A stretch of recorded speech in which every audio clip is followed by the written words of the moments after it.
A poor man lived with his wife. His wife had long hair, and one day she asked him to buy her a comb to comb her hair. The man felt sorry and refused her request. He explained that his watch had just broken, and he didn't even have the money to fix the strap. So his wife didn't insist on her request.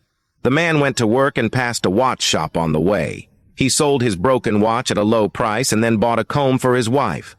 When he came home in the evening, he was about to give the comb to his wife, and he was surprised to find that his wife's hair was cut short. It turned out that she had sold her hair, and she held a new watch band in her hand. Tears flowed from their eyes at the same time, not because their actions were futile, but because of their deep love for each other. This story tells us that being in love is not important, being loved is not important, but what is important is the love that rushes towards each other, which is worth living for. There was an old man fishing by the river. A little boy came to him and watched him fishing. Skilled as he was, the old man caught a full basket of fish soon.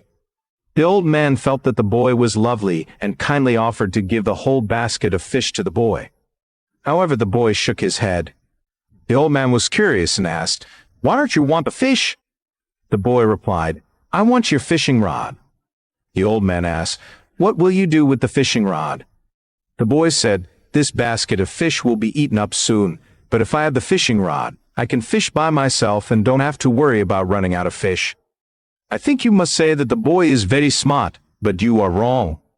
If he only wants the fishing rod, he can't catch any fish at all because he doesn't know the skill of fishing. It is useless to only have the fishing rod. The most important thing for fishing is not the fishing rod, but the fishing skill. A person who can see through the essence of things instantly, and a person who can't see the essence of things in his whole life, are destined to have completely different fates. A man recently noticed that his wife was becoming increasingly hard of hearing. Often she wouldn't respond even after he asked the same question several times. Concerned, he went to the doctor and asked, "What should I do?" The doctor advised, "You can try calling out to her a few times, start from a distance, then move closer, and finally stand right behind her when you ask."